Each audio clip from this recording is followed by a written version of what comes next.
Imo kelenu udo. Imo kelenu udo. Imo kelezuonu maka ọdịmma ndị Imo steeti.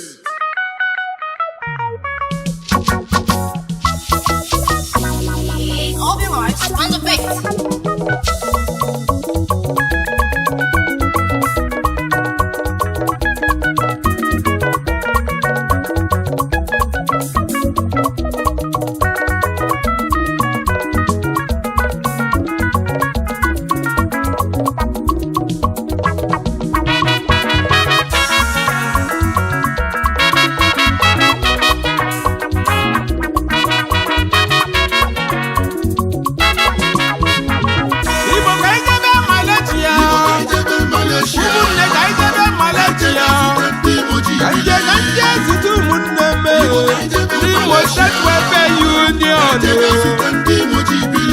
Living in Malaysia,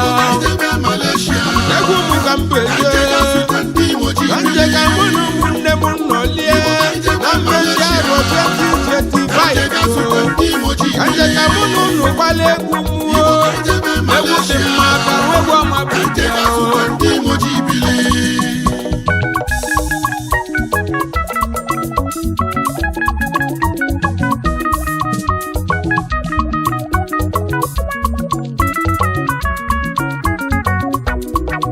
Obereagu no strong Egbuoma na mebuli gbamu jebe anya jebe Malaysia o kanje kwudu munnem ndị Imo State Welfare Union o ndị nọ na Malaysia ofu obi ka faji bili otu ụmụnne otu faji anyesila onwe fakanu otu faji enwe mkpakọrịta ụkanụ ndị Imo State Welfare Union o n'egwu unu ka njili bịa o egwu unu o ka mbuli bịa o ka mụ na unu nọlie ka mụ na unu gbala egwu m o ka anyị ncha wee chụọ afọ ka anyị ncha wee mmechi afọ nke 2025 n'egwu m ka mbuli bịa o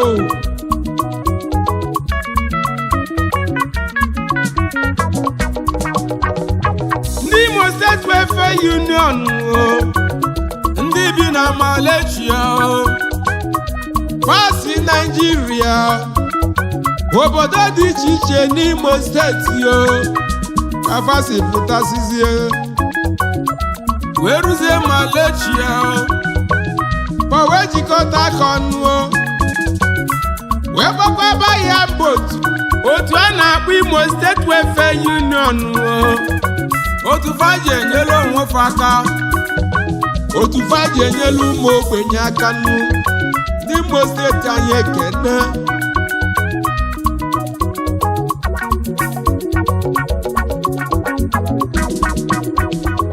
enwere ife Imo State Welfare Union ji wee bụrụ ọkasị ibe bụ na fa nọ na Malaysia mana fa na-erote ụlọ fama na ebe basi ibe ije toka o paribe na fa na-elota ndị nọ n'ụlọ paribe fa na-elota ndị fa rapụrụ n'ụlọ wee bịaba Malaysia ịma na ọ bụ nwa malife na boje mbolifo nene ndị anyị na-ekwu bụ ndị Imo State Welfare Union ndị nọ na Malaysia na fa nọ na Malaysia mana uche fa na-eru ụlọ fa na-erota na-enwere ndị fa rapụrụ n'ụlọ wee bịaba Malaysia paribe fa na-elota ndị nọ n'ụlọ nwa ya ka fa ji wee bụrụ ọkasị ibe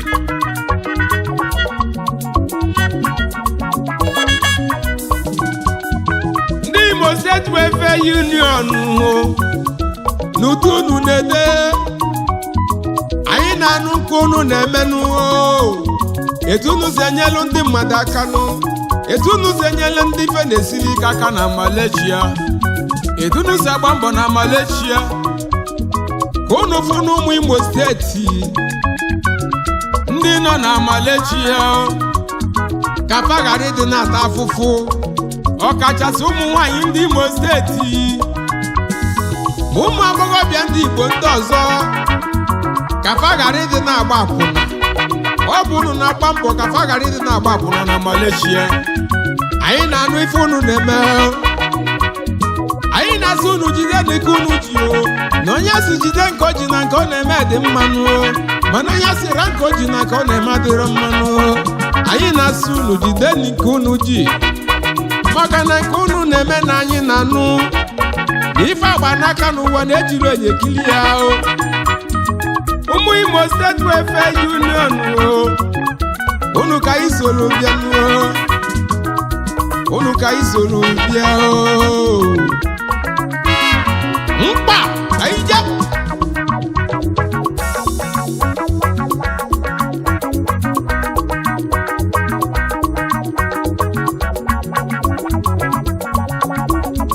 Igbo ka anyị jebe Malaysia, Igbo ka anyị jebe Malaysia, ka anyị jebe Malaysia, anyị je ka anyị zute ụmụnne m ndị Imo State Welfare Union ndị na-enyere ụmụ ogbenye aka.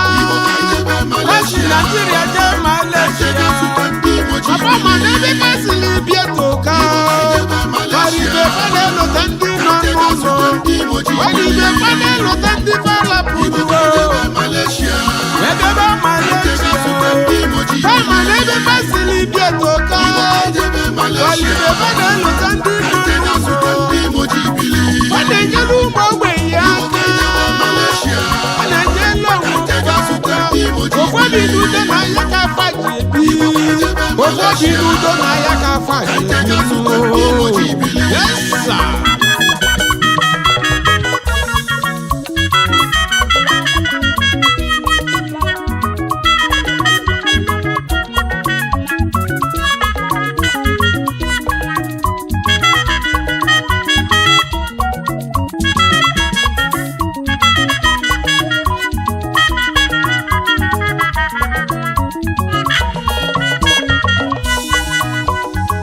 Ịbịa n'Imo State Welfare Union o, ndị nọ na Malaysia na fa akpatasịla ego oyibo, gbanwelu ndị chili echichi, fa gụsịrị akwụkwọ, gbanwesịrị obiọma, n'udo na ịfụnanya na ya ka fa ji ebi o, maka na udo kasị mmanụ ya ka fa ji wee kalịsịa. Ọ na-enyere onwe fa aka.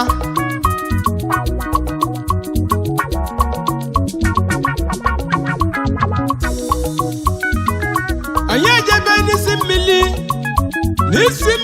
adị atatanụ, n'onye na-ekwu n'ụwa nwere ife ọ na-emenụ, ife agba n'aka na-ejila enye ekili ya nụ, n'onye na-ekwu n'ụwa nwere nke ọ na-eme n'ụwa nụ, na-adị ekwu na nkịtị nụ. Ọ bụ onye ka anyị na-ekwuzi nnuo, ife onye lụrụ oge ya n'elu ụwa nnu, na ọ bụrụ nsake malụo. Sa Anayochukwu Benny Cruz, onye na-esie onye eze nke mbụ 1 Nze Owen na Malay, the traditional prime minister Asian Kingdom, Umunaka Nama Autonomous Community, Chairman, Chief Executive Officer, Director General, Anaco Interpeace, SDN, DHD, Anaco Interpeace, Nigeria Limited, Anaco Cafe, Kuala Lumpur, Malaysia. The President, 001 Imo State Welfare Union na Malaysia. Branch President, African Union, Malaysia. Patron, Imo State W. Imo Patron Okigwe Zonal Association, Malaysia. Vice President, Ohaneze Ndị Igbo na Malaysia Branch. Akajo for 1 of Imo State Welfare na Malaysia. Nze Owen na ya ekene, nzowe nwoke buru ebu onye ọma bịa kenerie ya metụkenụ m arụ n'o na Egbuoma ka nwa Egbuoma jiri bịa n'o wee bịa ka mụ ụlọ nọlịa na Malaysia unu were egwu a wee mee mmechi arọ nke 2025 ọ ga-adịlụ nụ mmanụ nzowe n'Igbo onye ọma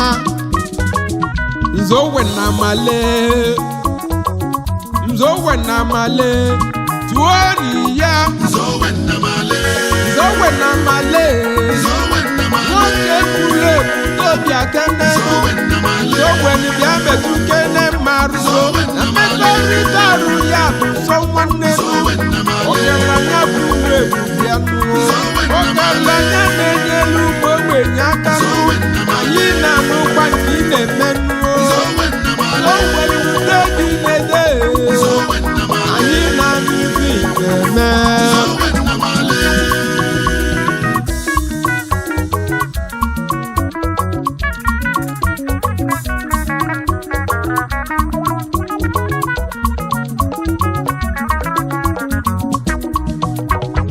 kedu maka High Chief Dr. Sir Vincent Uchenna Anyanwụ Mayor na Obike Autonomous Community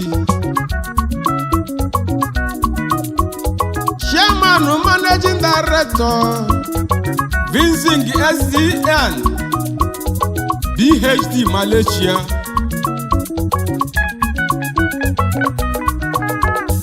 Vincing Nigeria Limited Vincing Properties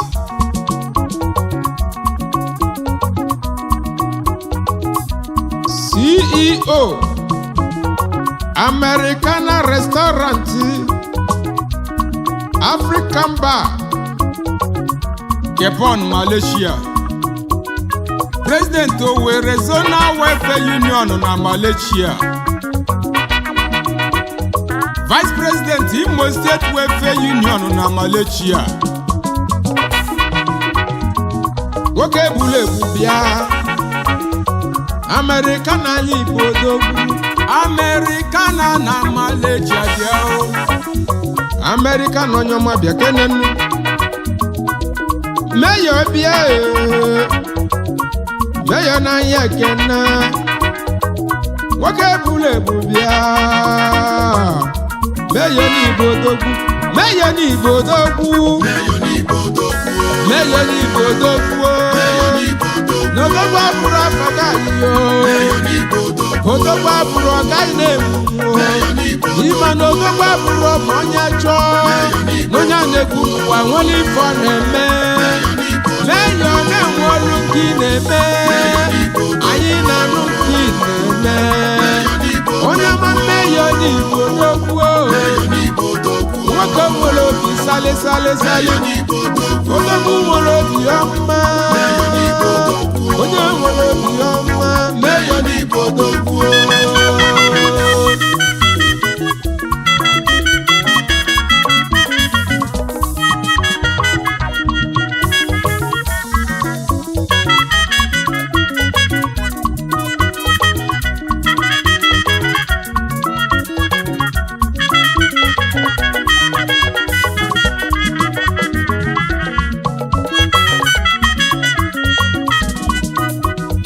ndị Imo State Welfare Union ndị bi na Malaysia anyị na-ekene ndị executive niile mana anyị si ka anyị buru ụzọ wee kene ndị isi mgbe anyị ji gatazie ka anyị gbatie ya mbegwu ndị Imo Welfare Union ndị ọma n'udunu na-ede abịa na Naịjirịa na anyị na-anụ nke unu na-emenụ maka na gịnị aka dị ekpuchi ọnwanụ ifesolu mmiri zobe n'ọnwa ga-etilili ndị Imo Welfare Union ndị nọ na Malaysia anyị na-asị unu jide nke unu ji na nke unu na-eme n'ọmakarịsịrị anyị bụrụ egwu wee jebe kedizi onye anyị na-ekwusi High Chief Richard Enu Anyanwụ ihe chidere ụwanụ na Mbaise CEO Richdere Group of Companies International onye ọma na anyị kenelu gị n'egwunu importers and exporters of general goods such as old and new motor spare parts and furnitures, electronics and etc. onye ọma na anyị kenelu gị n'egwu Chairman Managing Director Richdere International Limited, Richdere Auto Parts SDN, BHD, Majdron Brothers Limited, CEO Rilumarida International Limited. onye ọma n'isi obili anyị kenele gị n'egwu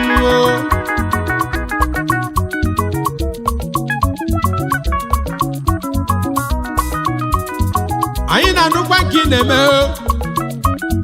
ma mgbe ị na-agba na Malaysia enyemaka ị na-enyelu ndị Igbo na mbọ niile ị na-agbanụ ka ị wee fụ na ụmụ nwaanyị Imo steeti adịghị agba akwụna bụ ndị nọ na Malaysia. anyị na-anụ etu isi enyelu ụmụ Imo steeti aka nụ ya ka anyị jisi ka anyị kene gị n'egwu na nke ị na-eme na ọ dị mma, na nke ị na-eme dị mma nụ ihe chidere wanụ onye ọmasị Mbaise wee bịa nụ odogwu na Malaysia. onye ma na ya ekene gị n'egwu nụ ihe chidere na Mbaise. onye ma na ya ekene gị kenenụ ya ihe chidere na Mbaise. ihe chidere na Mbaise. onye ọma na Malaysia. onye ọma na Malaysia. ihe chidere na Mbaise. ihe chidere na Mbaise nụ onye ọma na Malaysia. onye ma nwere obi ọma. ihe chidere na Mbaise. odogwu nwere obi ọma. onye ọma na Malaysia. ọ na-enye elu ụmụ ogbenye ihe aka. chidere na Mbaise. ọ na-enye elu ụmụ ogbenye aka. onye ọma na Malaysia. ife niile na ihe Malaysia. chidere na Mbaise. anyị na nnukwu ibi onye na-emenụ ọma na Malaysia. etisi enye elu ụmụ ogbenye aka. etisi enye elu ndị Imo steeti aka. ọma na onye Malaysia. ọma jide ka iji ihe chidere na onye si jide ka o ji ka ọ na-eme dị onye ọma na mmanụ. Malaysia. onye si jide ka o ji ihe chidere na Mbaise. mmanụ na nke ọ na-eme dị onye ọma na Malaysia. mana ka ị na-eme nọ dị mmanụ ya ka iji esi jide ka iji nwanne onye nụ. ọma na Malaysia.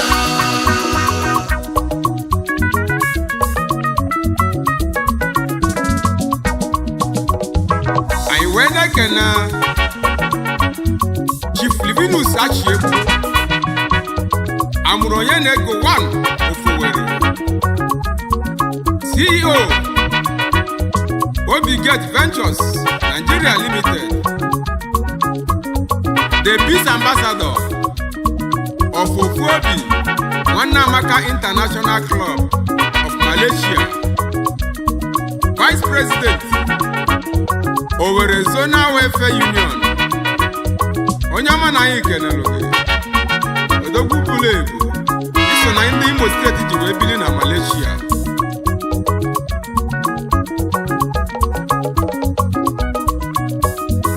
anyị ekene ndị Imo State Welfare Union niile bụ ndị nọ na Malaysia n'ụnụ ka anyị kpọrọ bịanụ na ka unu na-eme nnede na mkpaakwụkwọ na-eji ije n'elu ụwa nụ ma ikuku na-enyelu ya aka nụ n'ụdị unu na-ede anyị na-anụ nke unu na-eme nụ ndị Imo State Welfare Union